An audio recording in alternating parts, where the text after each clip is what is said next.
ஓம் சாந்தி 31/7/2026 சாக்கார முரளியின் முக்கியமான கருத்துக்கள். ஷிவபாபா கூறுகின்றார், இனிமையான குழந்தைகளே, குழந்தைகள் பெரியவர்களான பிறகு நமக்கு சேவை செய்வார்கள் என்ற பேராசை கூட ஷிவபாபாவிற்கு கிடையாது. அவர் ஒருபொழுதும் முதியவர் ஆவதில்லை. தந்தை இருப்பதே பலனை எதிர்பாராத சேவாதாரியாக.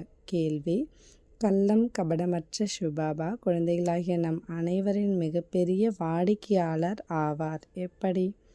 பதில்: பாபா கூறுகிறார், நான் எப்படிப்பட்ட கள்ளம் கபடமற்ற வாடிக்கையாளர் என்றால், உங்களுடைய எல்லா பழைய பொருட்களையும் வாங்கி கொண்டு அதற்கு பதிலாக புது புது பொருட்களை கொடுக்கிறேன்.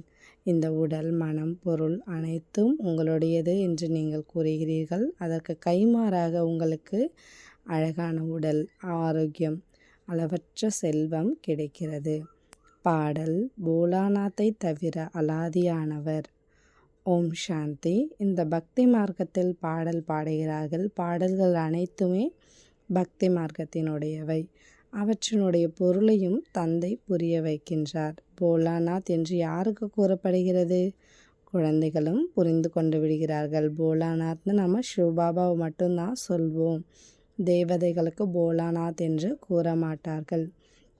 குசேலர் 2 பிடி அரிசி கொடுத்தவுடன் அரண்மனை கிடைத்து விட்டது என்று பாடப்பட்டுள்ளது. அது கூட எவ்வளவு காலத்திற்காக? 21 பிறவிகளுக்காக. தந்தை வந்து பாரதவாசிகளுக்கு உண்மையில் வைரம், வைடூரியங்களின் மாளிகை அளிக்கிறார் என்பதை இப்பொழுது குழந்தைகள் புரிந்துள்ளார்கள். எதற்கு பதிலாக அளிக்கிறார்? பாபா இந்த உடல், மனம், பொருள் அனைத்தும் உங்களுடையது என்று குழந்தைகள் கூறுகிறார்கள் இல்லையா? அதற்கு பதிலாக 21 பிறவிகளுக்கான ஆஸ்தி தந்தை கொடுக்கின்றார்.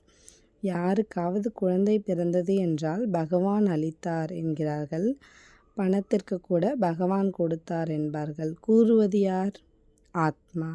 பகவான், அதாவது தந்தை அளித்தார். இப்பொழுது நீங்கள் எல்லாமே கொடுக்க வேண்டியுள்ளது என்று தந்தை கூறுகிறார். அதற்கு பதிலாக நான் உங்களுக்கு மிக அழகான உடலை டிரான்ஸ்ஃபர் செய்து விடுவேன். அளவற்ற செல்வம் கொடுப்பேன். ஆனால் யாருக்கு கொடுப்பேன்? அவசியம் குழந்தைகளுக்குத்தான் கொடுப்பேன். லௌகீக தந்தையிடமிருந்து அற்ப காலத்திற்கு செல்வம் கிடைத்து விடுகிறது. செல்வம் இருக்கிறது என்றால் சுகம் இருக்கிறது. பணம் இல்லை என்றால் மனிதர்கள் எவ்வளவு வருத்தம் அடைகிறார்கள்.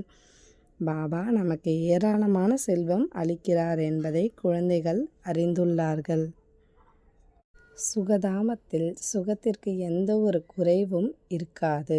ஒவ்வொருவரும் அவரவர் ராஜா தானி இருக்கும்.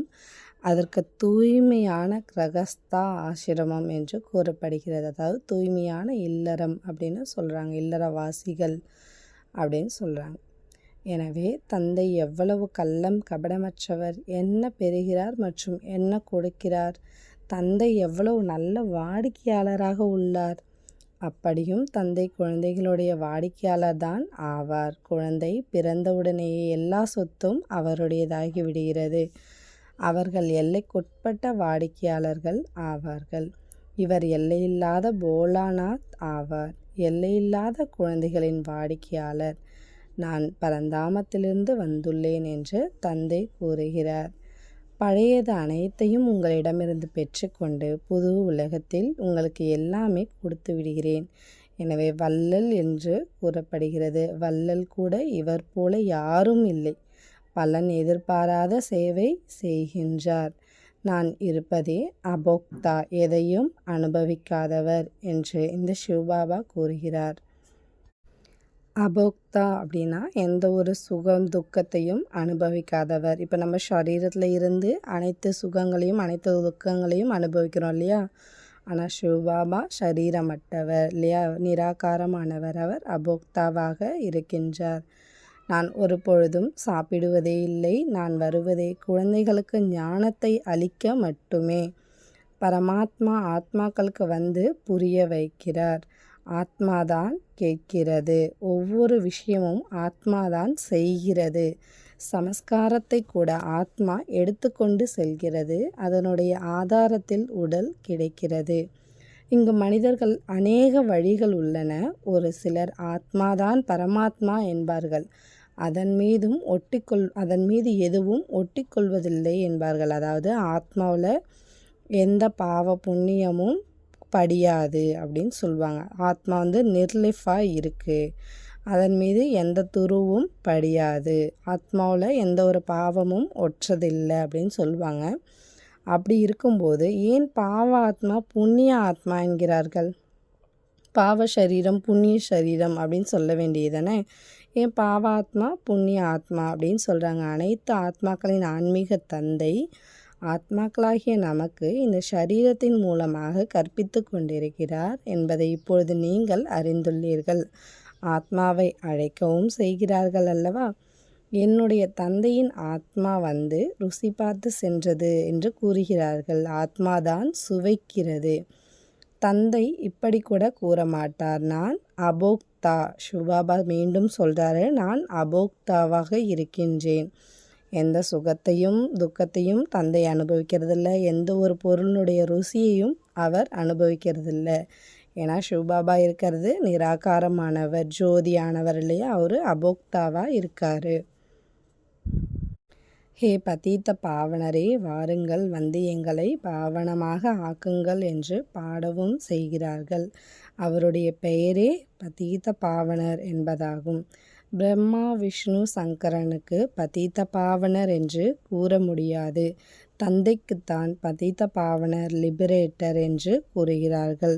துக்கஹர்த்தா சுககர்த்தா, துக்கத்தை நீக்கி சுகம் அளிப்பவர் என்று சிவபாபாவை மட்டும்தான் நாம் சொல்ல முடியும்.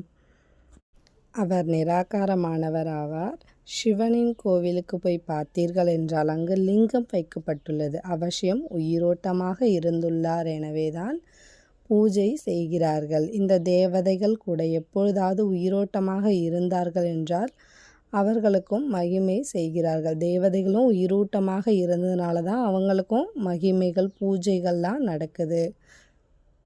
யாராவது மனிதர்கள் நல்ல காரியங்கள் செய்கிறாங்க அவங்கன்னா அவங்க படத்தை வச்சு அவங்களுக்கு மகிமை தான் பாடுவாங்க. ஆனால் தேவதைகளுக்கு மட்டும்தான், தூய்மையான தேவதைகளுக்கு மட்டும்தான் பூஜை நடக்கின்றது. மனிதர்களுக்கு பூஜை நடைபெறாது இல்லையா? ஏன்னா அவங்களுடைய பிறவி தூய்மையாக இருக்காது. ஆனால் தேவதைகளுடைய பிறவி தூய்மையாக இருக்கு, அவங்க தூய்மையாகவே இருக்கிறாங்க. அதனால் பூஜைகள் மகிமைகள் தேவதைகளுக்குடையது. இப்பொழுது மீண்டும் சங்கமத்தில் சொர்க்கத்தை ஸ்தாபனை செய்ய வந்துள்ளார் என்பதை நீங்கள் அறிந்துள்ளீர்கள். பின்னர் துவாபரம் முதல் ராவண ராஜ்யம் ஆரம்பமாகும். ராவண ராஜ்யம் ஆரம்பமான உடனேவே சற்றென்று சிவனின் கோவில்கள் அமைக்கிறார்கள். இப்பொழுது உயிரூட்டமாக ஞானம் கூறிக்கொண்டிருக்கிறார். அவர் சத்தியமானவர், சைத்தன்யமானவர். சைத்தன்யமானவர்னா உயிரோட்டமானவர். அவருக்கு தான் மகிமை பாடுகிறார்கள். நிராகார பரம்பிதா பரமாத்மா ஞானக்கடல் ஆவார். ஆனால் எவ்வாறு ஞானத்தை கூறுவார்? நான் இந்த சரீரத்தில் வந்துள்ளேன் என்று கூறுகிறார். எனக்கு நாடகத்தில் இந்த பாகம் உள்ளது. நான் இயற்கையின் ஆதாரத்தை எடுக்கிறேன். முதல் நம்பரில் இருந்த இவருடைய அநேக பிறவிகளின் கடைசியில் நான் பிரவேசம் செய்கிறேன். மேலும் இவரது பெயரை பிரம்மா என்று வைக்கிறேன். முதலில் இவர் எல்லோருமே பட்டியில் இருந்தார்கள். எனவே அநேகருக்கு பெயர்கள் கொடுத்திருந்தார்.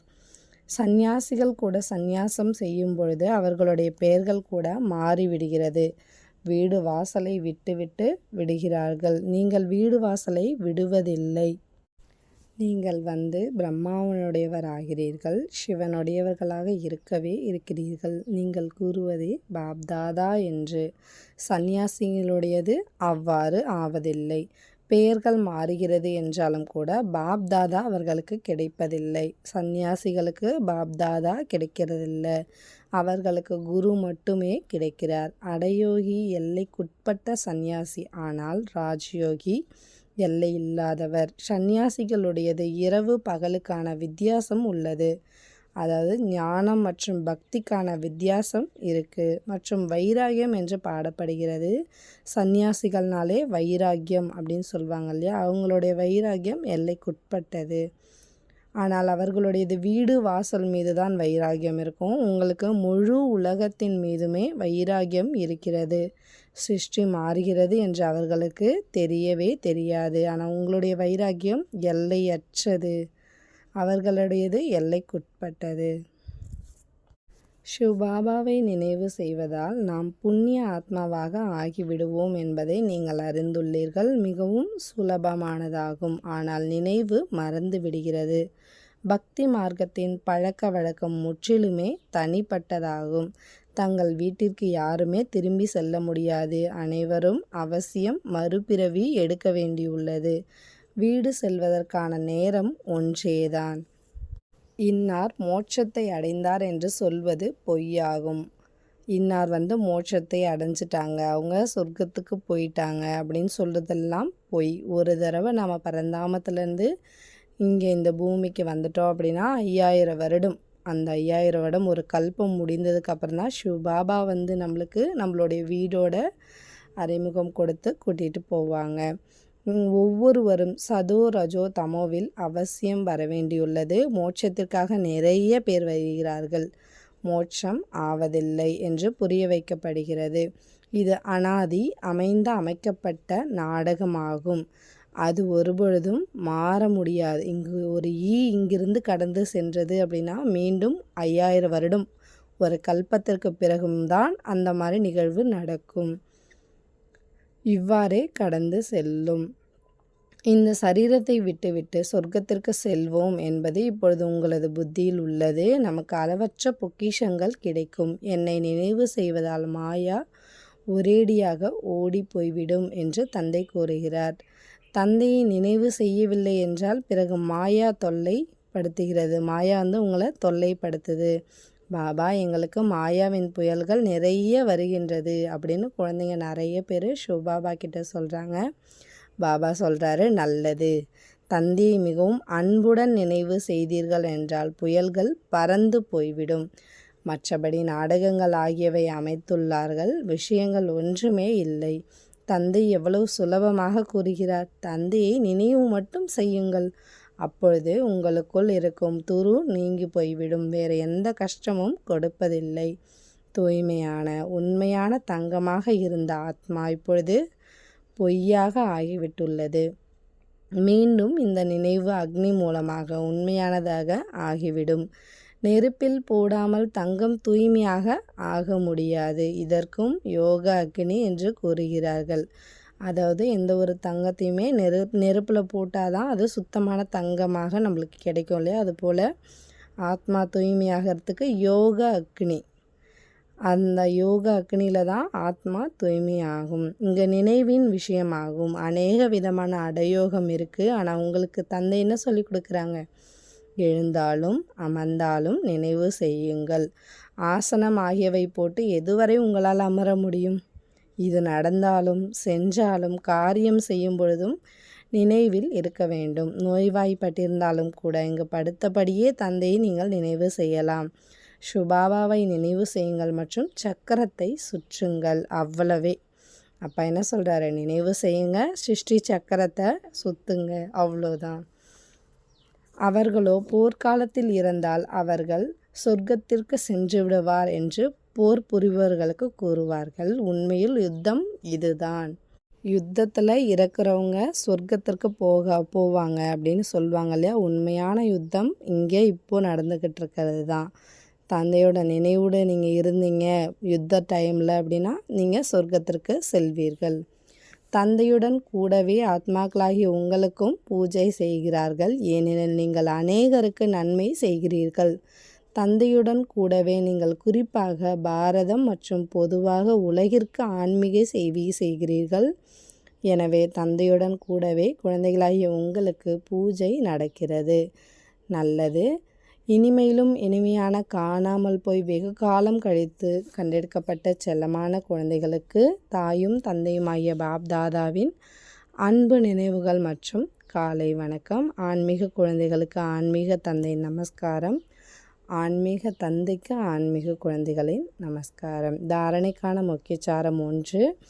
மாயையின் புயல்களை விரட்டுவதற்காக தந்தை மிக மிக அன்புடன் நினைவு செய்ய வேண்டும்.